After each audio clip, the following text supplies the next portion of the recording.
I was a pampered heiress, now fallen from grace. Even after being taken in by my lifelong nemesis, I couldn't rid myself of my spoiled, demanding temper. The room's too small. The sheets are cold. The food is awful. That night, I knocked on his bedroom door again. Donahue. Donahue Fiorentino, pay attention to me. He opened the door. His gaze swept over my camisole nightdress, his eyes darkening. Then he pulled me into his arms, voice low and rough. Princess, you really have no tolerance for hardship, do you? Here's a solution. Make me yours. I'll keep your bed warm. How about it? Welcome to History channel. Subscribe to follow all our latest adventures. Story begins. After my family went bankrupt, my worthless father ran off and didn't even bother taking me with him, leaving me surrounded by debt collectors. Just when I thought I'd reached rock bottom, my longtime nemesis, Donahue Fiorentino, showed up and took me away.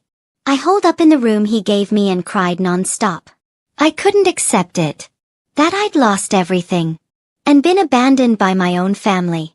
Donahue sat beside me, handing me tissues. All right, stop crying. You've got me now, don't you? Just treat this place like your home. If anything's wrong, just come to me. I looked up, lashes still wet with tears. Really? Of course. With his reassurance, I wiped the last of my tears, still a little sulky. I think the room's too small. There's no full-size wardrobe. I want the whole room converted into a closet. And a soft rug. The floor is too cold to walk barefoot. Donahue fell silent for a few seconds. I tugged lightly at the hem of his shirt, sniffled twice. Is that not okay? I know I have no money now, and probably don't deserve something this nice. Don't talk like that, he cut me off, quick and firm. Of course you deserve it. Stop overthinking. And just like that, he gave up the master bedroom for me. The decor wasn't really to my taste, but I told myself I couldn't be too picky anymore. Reluctantly, I moved in. But Donahue noticed something in my eyes. He asked me what style I liked, then called people in to redo the closet. Soon enough, the bedroom was carpeted in plush softness. Fresh flowers sat dewy in vases, and everything began to feel just a little like home. That night, as I was getting ready to sleep, Donahue knocked on the door. He frowned slightly. No appetite lately? I heard you barely touched dinner. Don't tell me someone as skinny as you is trying to diet. I pouted. You're scolding me. He blinked, then softened his tone. Then why aren't you eating properly? I told the truth. The food doesn't suit my taste. At home, our chef was hired just for me. That's it, he said. Why didn't you say so? I'll just hire them back. No need to starve yourself. I was afraid you'd find me annoying. Donahue looked at me seriously. I told you, treat this as your own home. By the way, is that card I gave you enough? You've barely bought anything. Before I could answer, he handed me a few more cards. Don't hold back. I stared, eyes wide, clutching the cards tightly. This doesn't feel right. I can't pay you back. Who said you had to? He replied, gently pinching my cheek. I'm bored. I like having you around to argue with. The way you were before. That spoiled little brat. Was just fine. This man was insane. Now he's saying he likes me? I shoved him away and rubbed my cheek. Ow! A flush spread across my pale skin. Donahue blinked, as if doubting he'd used too much force. After staying a few more days, and with Donahue spoiling me with a clear conscience, my true nature quickly resurfaced. I went on a shopping spree, maxing out one card after another.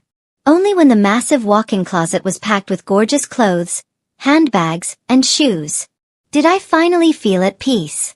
Then I started wandering outside. Eventually, I went to a bar, but I'd barely warmed my seat before Donahue dragged me out. He looked at me, expression unreadable. Didn't you used to hate places like that?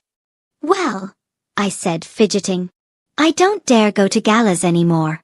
I'm afraid those people will laugh at me. With me around, who'd dare laugh? Then he paused. Are you just bored? When my brother gets back, I'll have more time to keep you company. His brother, Alexander Fiorentino. Now he was a gentleman. Nothing like Donahue. Without thinking, I asked, is Alexander still on that business trip in Newtown? When's he coming back? I didn't expect the way Donahue's face changed. His tone suddenly evasive. It's late. Get some rest. Stop wandering around at night. Huh. Later, I took a bath. And couldn't help myself. I went looking for him. He answered the door with just a towel wrapped around his waist. 8 perfectly sculpted abs on display. Silver chain resting against his bare chest. His arms taut with muscle. I gasped, slapped a hand over my eyes. You. Why aren't you wearing anything? Donahue's voice was lazy. Just got out of the shower. Still hot. What do you want? I'll talk when you're dressed.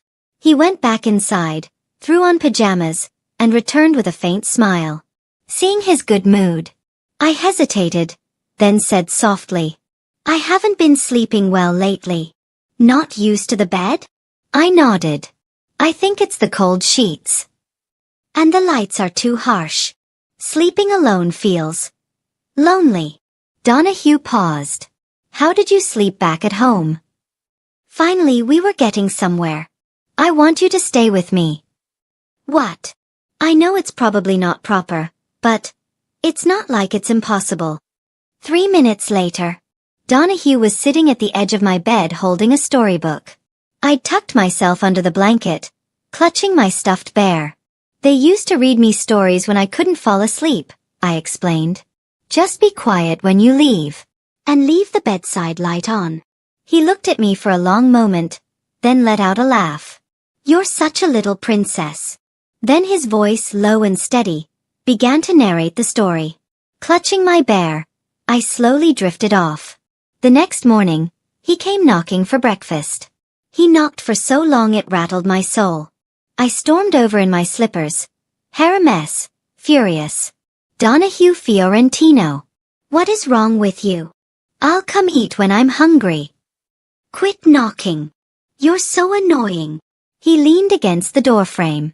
Princess, if you don't get up now, it'll be lunchtime.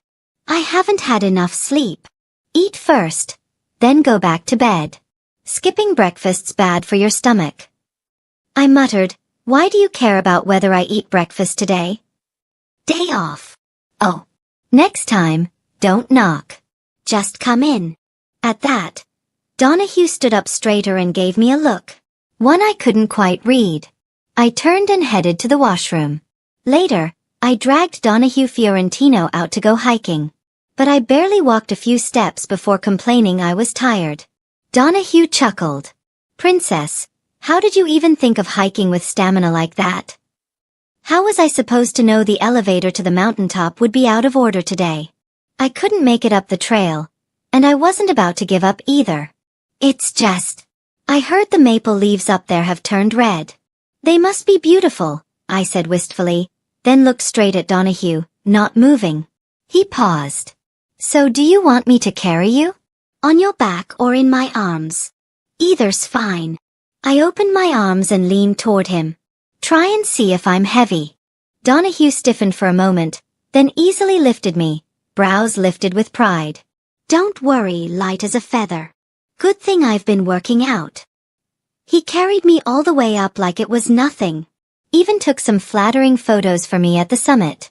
He was starting to look a lot better in my eyes. Back at the villa, I collapsed onto the couch. So tired. Donahue raised a brow. I carried you the whole way. You barely walked. How are you tired? You don't get it. That was emotionally exhausting. I lay there for a while, then sighed to no one in particular. I really want a nice, scented bubble bath. But I don't want to wash my hair myself. Would be amazing if someone did it for me. Donahue took off his jacket, smiling. Was that directed at me? Or are you making wishes into thin air? I turned to glance at him. He was already reaching down and scooping me into his arms. I've decided. I'm granting your wish. He washed my hair, filled the tub for me, then quietly left the bathroom. I took my time soaking. By the time I finally stepped out, he'd already showered himself. He sat behind me, gently blow-drying my hair while I nestled in his lap, murmuring praise. Donahue Fiorentino, you're the best. Then I opened my phone and launched a game. He held me steady in his arms, his gaze darker than before. You think I'm good? He murmured. Then you should leave. Wait. I pushed his face away. My snake's about to die. It died anyway. I glared at him. What were you trying to say? Donahue inhaled, then pulled me tightly into his arms, his chin resting on my shoulder. I just wanted to hold you. You're hugging too tight, I grumbled. And why do you have something so hard in your pocket? It's uncomfortable. I didn't notice the flush creeping up his ears. His voice turned awkward. Just give me a second. Don't move. Please. Okay. I stopped moving. But a minute later, I couldn't help poking him again. Are you done yet? My back's starting to ache from staying like this. Also, you're heavy. Donahue finally let me go, tapping my cheek with a finger. Then, almost instinctively, he whispered, "Good girl." Plenty of people had called me baby or princess before, so I didn't think much of it. Smiling, I grabbed both his cheeks and gave them a gentle tug. You better be a good baby too, okay? Revenge for when he pinched me last time. Donahue let out a muffled laugh. How are you so cute? I am cute. Obviously. Maybe it was the hiking. Maybe the bath. I got sleepy even before story time. Donahue tucked me in and only left after I'd fallen asleep. When Alexander Fiorentino returned from abroad, he asked if I was adjusting well to the place. Said I could come to him if I needed anything. I gave him a genuinely sweet smile. Thank you, Alexander. Donahue looked at me several times after that. In private, Alexander said to his brother. Don't bully her. Donahue chuckled, eyes lowered. Why would I? I'm spoiling her rotten. Alexander gave him a long look. He understood. But he still warned. If you're serious, then move fast. Otherwise people will talk. Living together like this isn't doing her reputation any favors. And one more thing, don't confuse gratitude with love. If she doesn't feel the same way, learn to let go. I feel like she's warmer to me than she is to you. Donahue took a sip of wine and didn't reply. That night, he knocked on my door. When I opened it, I found a completely drunk Donahue Fiorentino, leaning heavily against me. He wouldn't stay upright, and eventually dragged me down with him onto the carpet. I was pissed. I gave him a smack. He didn't even react. So I raised my hand and slapped him across the face. Ow! It hurt my hand more than it hurt him. A bright red print appeared on his cheek. Only then did he seem to regain some clarity. He rubbed my hand. What's wrong, baby? Who's your baby? Everyone knows, when a guy calls a girl baby, they're usually dating. I wouldn't allow him to call me that anymore. Donahue lowered his head, thinking. Then what should I call you? Call me by my name. Madeline. All right. He reached out and pulled me into his arms. He reeked of alcohol. I wrinkled my nose in disgust and tried to push him away. But he wouldn't budge. He forced me to look at him. Our foreheads touched. Our eyes met. Then he kissed me. His lips pressed softly against mine. I froze, eyes wide. Like a pebble tossed into still water, waves rippled violently through me. Donahue watched my reaction, then kissed my cheek. A flush spread quickly across my face. I trembled with frustration, my voice barely a whisper. How could you do that to me? That was my first kiss, you know? And just like that he passed out. No apology. No explanation. I was furious. I stomped my foot, threw a blanket at him, and left him to sleep on the floor. The next morning, he had the nerve to say, "How'd I end up in your room last night?" I sneered. He asked again, "I didn't do anything stupid, did I?" Seeing that he really didn't remember, I let out another heavy humph. He looked confused. "What's wrong?" I almost blurted it out, but swallowed it. If I told him everything, then what? Would I be mad at him? Would I expect something from him? He was the one taking care of me now. Maybe it was better to just let it go. Still, I had to give him a warning. I poked his chest with my finger. "Can you maybe drink less? I don't like men who reek of alcohol." Donahue looked relieved. He grabbed my hand. "I'm clean now. Smell for yourself." I leaned in. A light, clean scent from after his shower. I studied his face. Strong features. Tall nose bridge. Soft. Full lips. Honestly, not bad looking at all. Giving him my first kiss might not have been such a loss. Thinking that made me feel a little better. But I didn't notice the mischievous glint in his eye until he leaned down and pressed his cheek toward me. I saw my reflection in his eyes just as he whispered, "Why are you staring at me? Am I that handsome? Are you maybe falling for me?" I shoved him away. "Could you be any more narcissistic?" Donahue ruffled my hair. "All right, I'll stop teasing. From now on, I'll have dinner with you every night. If you want to eat out, just tell me ahead of time. I'll pick you up." Now that Alexander was back, Donahue seemed more at ease. He came home early, took weekends off, and spent a lot more time just being with me. I was agonizing over which pretty little dress to wear. Every time I showed one to Donahue Fiorentino, he'd just say, "They all look beautiful," and then throw a coat over my shoulders, wrapping me up like a dumpling. "Don't catch a cold. It's windy out," he'd say. "And wear a hat too." He'd browse through the entire shelf of hats, pick one out for me, carefully place it on my head, then nod, completely satisfied. Do men even understand the effort it takes to style hair? I spent ages getting it perfect. He'd take my hand. "Your hands are freezing. Let me warm them up." And I'd frown. "Why are you always so warm?" But every time he hugged me, I felt so safe. Like curling up against a human furnace. "Must be because I'm in great shape," he said, casually smug. "Strong, fit, full of stamina. If you like it, just hug me more." "Arms still around my waist," he added. "I got us a reservation at that French place you've been dying to try. Best seat in the house. And after dinner, let's go look at some jewelry. I feel like you don't have enough." Most of my old jewelry had been sold off to pay debts. I hadn't really bought much since. Better to have fewer quality pieces than a pile of meaningless sparkle. So yeah, maybe it was time to take my time and choose something nice. Lately, I'd been sleeping better. Didn't even need Donahue's bedtime stories anymore. But he was the one who seemed not to adjust. "You sure?" he asked me several times. "You really don't need me tonight? Not even to wash and blow-dry your hair?" "I've got nothing better to do." Sometimes, he'd sit beside me and watch how I did my skincare routine.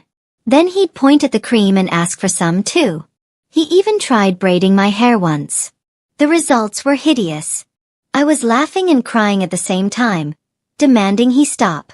"I'll find someone else to do it." He scratched his head and unbraided it awkwardly. "It wasn't that bad. I mean, your face carries it." Not the worst line I've heard. I let him off early that night. But he lingered suspiciously. "You're sleeping this early?" "Not really." Truth was, I just wanted to read some webtoons. Korean ones. And there was no way I could read those in front of him. So I picked a fight to kick him out. "You're so annoying. Always hanging around me. I need personal space too, you know." And shoved him out the door. That night, I had a nightmare. Dreamed my family had gone bankrupt. Then I woke up and realized it wasn't a dream. Worse, I desperately needed comfort. I threw on some shoes, ran next door, and knocked frantically. Donahue? Donahue Fiorentino? Are you awake? I need you. He opened the door, looking sleepy. His gaze swept over me, lingered on my nightdress, then darkened. He quickly looked away, voice strained. Why are you in a nightgown again? Even if there's heating, you shouldn't dress like that. You'll catch a cold. I ignored every word. Threw my arms around him. Come inside. Talk there. He sighed. Then gently wrapped a blanket around me. What's wrong? I sat up straight on the couch and tilted my head to look at him. Donahue, you're a kind and good person. He chuckled. You can just say what you want. No need to flatter me. I'm not trying to win a nice guy award. It's just... I grabbed his hand. Can you help me find my dad? No matter what happened, he was still my father. He didn't mean to leave me behind. He always spoiled me, from when I was little. I didn't even know where he was hiding now, what kind of hardship he was going through. Thinking about it made my throat tighten. My nose stung. You miss him. Donahue gently turned his hand over and held mine. Don't worry. I've already asked people to keep an eye out for him. He's your family after all. He's doing all right. You don't need to worry. I can arrange for you two to meet. I hadn't expected that. The tears came uncontrollably. Donahue scrambled to wipe them with his sleeve. Why are you crying? I couldn't stop myself from asking. Why are you so good to me? Because you're worth it. That's all. I hugged him tightly, sobbing into his chest, until I finally calmed down. He wiped my face with a warm cloth, patted my back, and soothed me gently. Still upset? I shook my head. Wanna go to sleep? I curled up in his arms and murmured, The bed is cold. He paused, then asked cautiously, Do you want me to warm it up for you? I realized how wrong that sounded. Honestly, the bed wasn't that cold. I just kept relying on him more and more. In every way. Donahue once asked me, Are you like this with everyone? Or just me? I didn't answer then. I still couldn't answer now. All I knew was, when things got hard, he was there. And he never asked for anything in return. Unlike the boys who used to pursue me. After the bankruptcy, some of them did message me. But between the lines it was clear. They'd only help if I agreed to date them. I blocked them all. While I was lost in thought, Donahue had already scooped me up. I'll lie down with you for a bit. I'll leave after you fall asleep. His chest was warm. Solid. The sound of his heartbeat echoed in my ears. But when I listened carefully, I realized it was my own. Sleep never came. I tossed and turned. Played with his hand. Poked his cheek. Hugged him again. Donahue, who had been lying still, finally turned to face me. Still can't sleep? Want me to tell you a story? No. I remembered something else. Donahue Fiorentino, someone spreading rumors that you're keeping me. He froze. And clearly remembered what his brother had said. He touched my cheek, quiet for a second. Do you think I'm keeping you? If this is what being a kept woman is like, it's pretty amazing. I didn't have to do anything. And my sponsor pampered me to death. Madeline, he said, voice low. Do you like living with me? I think I did. When I gave a small nod, Donahue pulled me into his arms. Then make me yours, princess. I'll stay with you every day. I'll even warm your bed. How's that sound? My lashes fluttered hard. Was this a confession? Great. Now I really couldn't sleep. I kicked him out. Didn't fall asleep until the sun had started to rise. Luckily, Donahue didn't come bother me. He let me sleep in peacefully the whole day. Never brought up last night again. Later, I said I wanted to walk in the snow. He picked out clothes for me from the closet. Wrapped me up like a snow dumpling. Put gloves on my hands. Then tucked those hands into his coat pockets. He even held an umbrella. I'm not that fragile, I said. Donahue lowered his gaze, smiling. You look adorable like this. Really? Really? The view over there's amazing. Let me take a few photos, so you can see how you look through my eyes. Yes, please. A man who can take good pictures? Ultimate bonus points. Donahue Fiorentino wasted no time arranging a meeting between me and my father. It wasn't until I saw him again that I learned Donahue had already paid off all our debts. Every last cent. And he even gave my dad some startup money to help him get back on his feet. Sweetheart, I didn't mean to leave you behind, my dad said with tears in his eyes. I was out of town when everything happened. I couldn't get back in time. I didn't want to dwell on it. I squeezed his hand. Dad, you've got this. 50 is the perfect age for a comeback. I was basically pushing him to become a dragon so I could continue being a spoiled rich girl lying flat in life. He did try. But in the end, he still couldn't bear the thought of me living poorly. So, he took a shortcut. Next thing I knew, he shamelessly reached out to my mother, who was living far away in Newtown.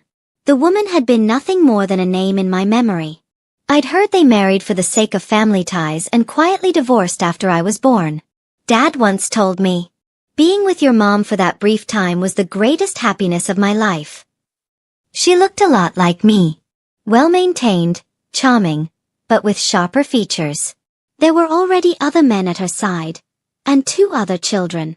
But it didn't matter. She lived in another country. I didn't need to pretend to be the loving daughter. Anyway, I got to enjoy her side of the family's resources for a while. The first thing I did was pay Donahue back for everything he'd spent on me. Then I moved out of his villa. He held me for a long time before I left, and before I could walk out the door, he asked, "You'll still talk to me, won't you?" I used to ignore him because he was annoying and ran his mouth. He never reflected on his own behavior. Always made it seem like I was the one with the problem. I pushed him away lightly. Depends on my mood. Donahue feigned heartbreak. The young Miss Fiorentino is so cold-hearted. Humph. I crossed my arms. That's just who I am. Then I shooed him back to his own place. But not long after he called. Video call, no less. Told me he missed me. I glanced at the time. It's only been an hour since I left. Yeah, and I already miss you. The villa feels so empty. Your room's untouched. You can come back anytime. Kind of unnecessary, in my opinion. I had my own house now. No reason to stay with him anymore. Back then I'd had no choice. Donahue sounded deflated when I said so. You don't miss me even a little? You're not the least bit unaccustomed to life without me? Actually, I was. I miss having a personal furnace to hug. That was enough to make him grin again. The very next day, he showed up at my door, demanding his daily quota of hugs. And from that day on, he basically came over every day. Even my dad noticed. Are you and Donahue dating now? I blinked. Technically, I'd never said yes to anything. So I denied it. Dad immediately introduced me to another guy. Who's this? A potential fiancé. Just give it a try. When I frowned, he quickly raised his hands in defense. He's someone your grandfather recommended. He just got back to the country. I did a background check. He's polite, well-educated, clean in his private life. Even your mom says he's a good match. He was attractive. But then out of nowhere, Donahue's face popped into my head. No thanks. I'm not interested. Unfortunately, that so-called fiancé decided to approach me on his own. So I had no choice but to go downstairs and meet him. Hi, I'm Peter Peterson, he introduced. That name. Seeing my confusion, he added. We sat together in elementary school. For quite a while. He was the one who used to fill my water bottle, sharpen my pencils, and sneak me snacks and fruit. Once when I fell and scraped my arm and knee, he had rushed me to the nurse's office, comforted me, walked me to and from school every day, even helped me apply ointment. Remembering all that, I smiled. So it was you. Dad, seeing we already had history, found an excuse to quietly step away. Time flew while we talked. Eventually, Peter suggested grabbing dinner. Mid-meal, my phone buzzed. Donahue. I'm downstairs. Your aunt said you weren't home. Crap. Totally forgot about him. I typed fast. I'm out eating with a friend. Didn't mean to forget about you. How about I treat you tomorrow, and we go watch a movie too? A few minutes later, he replied. Fine. Don't stay out too late. Just as I put my phone down, Peter pushed over a plate of peeled shrimp. The crab was already cracked open. He'd even scooped out a bowl full of crab roe for me. Eat it while it's warm, he said softly. Just like the sweet boy he used to be. On the way back, he asked if I wanted to eat with him again tomorrow. I already have plans. The day after tomorrow? Probably also busy. He smiled anyway. Well, if you ever want to eat together, just let me know. Or not even to eat. You could try my cooking sometime. You can cook. Kind of a must-have skill for a stay-at-home dad, isn't it? Excuse me. We got back to my place. He opened the car door for me. As I got out, I tried to bring up the engagement. Peter, about the arranged marriage thing. Wait, your hair's messy. He reached out and tucked it behind my ear, clipping it gently back into place. The closeness caught me off guard. I instinctively stepped back. But Peter acted like he didn't notice. So, what were you saying? Before I could respond, a voice called out behind me. Madeline Hopkins. Donahue Fiorentino strode toward me, took my hand, and said in that warm yet chiding tone, Why are you getting home so late? Your hands are freezing. I've got the next few days off. Where do you want to go? Before I could speak, he turned to Peter. Thanks for bringing Madeline home. Peter didn't respond to him. Instead, he looked to me. And this is? A friend, I said calmly. Donahue's smile instantly cracked. He jabbed my palm with his finger. I tried to pull away. What are you doing? You're not even going to ask if I've eaten? Did you? No, he said pitifully. I waited here this whole time. Really now? He was definitely trying to guilt-trip me. So I said goodbye to Peter, got into Donahue's car, and went with him to grab food. He even insisted on watching Peter drive away before he'd start the engine. Then he stared at me. I looked back. You said you were hungry. Why aren't we moving? Who was that guy? A friend. Of course, Donahue muttered, biting his cheek. You've got so many friends. All of them just dying to be good to you. Any guy can be your lapdog, huh? Every new one that comes along, you just keep them all. Don't turn anyone down, right? Donahue Fiorentino unbuckled his seatbelt and leaned in, trapping me between himself and the car door. His eyes were red-rimmed. I thought, I meant something to you. But it turns out I'm nothing. Absolutely nothing. I'd originally been annoyed by his accusations. But seeing him on the verge of tears, my heart softened instantly. I'm just old classmates with him, that's all. I didn't mean to leave you hanging. I turned down all the other dates. Because I wanted to save that time, for you. His expression finally eased a little. He looked down at me. I heard he's your arranged fiancé. Did you already give up on me in your heart? Is that why you gave him a chance? You used the word fiancé for someone else. How could you? Then what were all those days and nights we spent together? Were we just friends? I don't need friends, Madeline. I don't want friends. You know what I want. And only you can give it to me. Baby. He pulled me into a tight hug. I'm not forcing you. You can choose to reject me. But I've put my whole heart out here for you. If you don't want it, then so be it. His embrace grew tighter. I respect you. Donahue, I choked. I can't breathe. He loosened just slightly, still looking at me, eyes red. I love you. Please think about it. Really think about it. Be with me.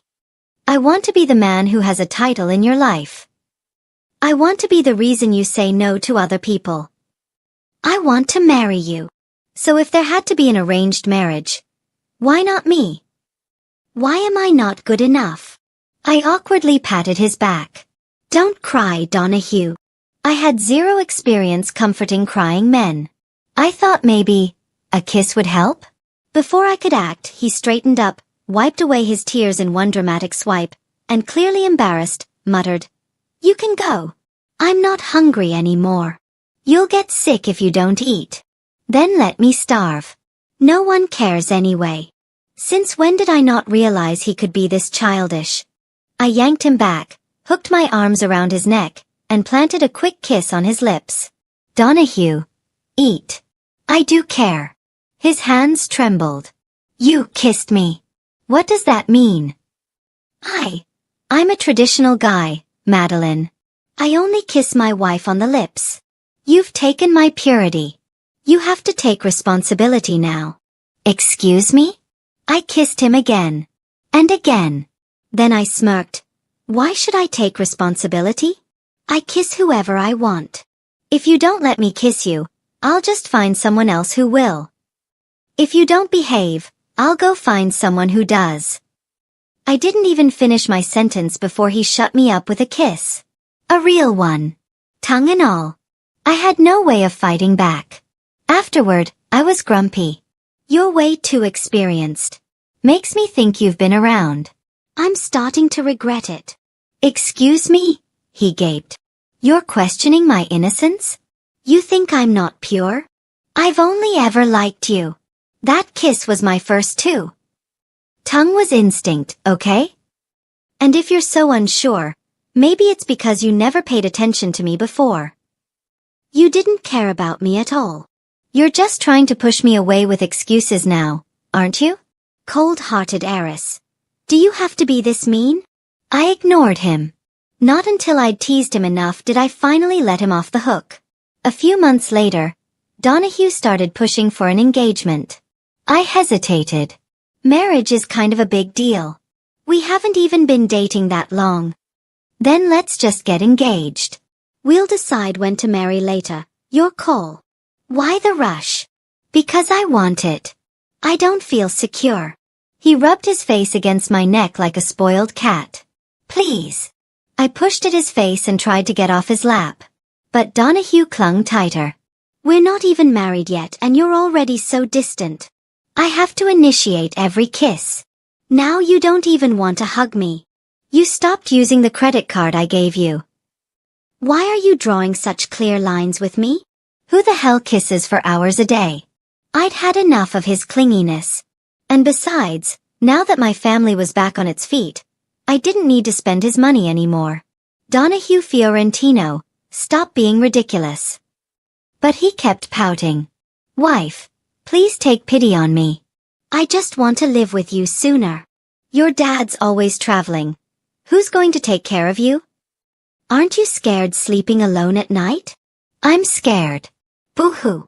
I slapped my hand over his mouth. Stop whining. I'm going to shower. Afterward, you can rub lotion on me.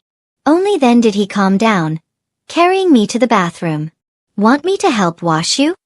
Get out. Later, once he'd showered and slid into bed, I thought about the spicy webtoon I'd been reading lately and decided to try something. Don't move, I ordered. I ran my hands all over him, traced his abs, kissed his Adam's apple. My fingers definitely didn't behave. But to my surprise, Donahue suddenly clutched the blanket like a martyr. No touching before marriage. I burst out laughing. He corrected himself. Okay, not before engagement at least. What if you sleep with me and don't take responsibility? Then I've been used for free. I blinked at him. That was not at all where I expected this to go. He made it sound like I was the predator here.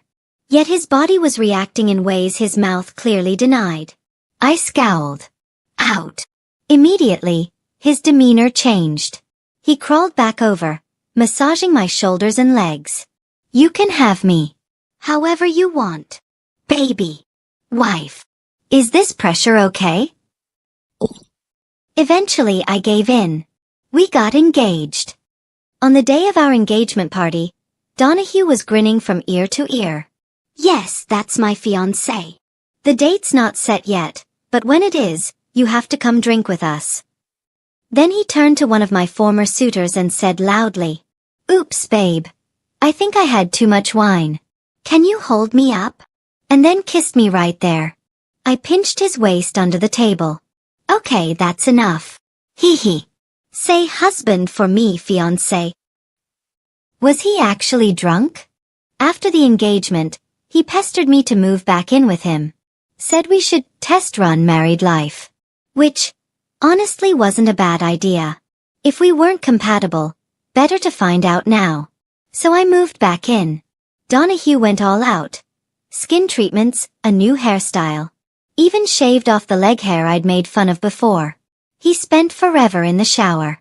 I was dozing off when he burst into the room with a low whistle. "Wife, sorry to keep you waiting. Your sexy husband has arrived." I sat up, ready to yell. But then I saw him. Wearing a loose black robe, chest exposed. A silver chain draped over his collarbone, and a leather choker around his neck.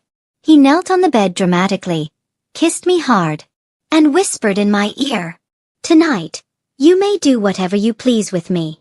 I offer myself to you, my queen." A while later,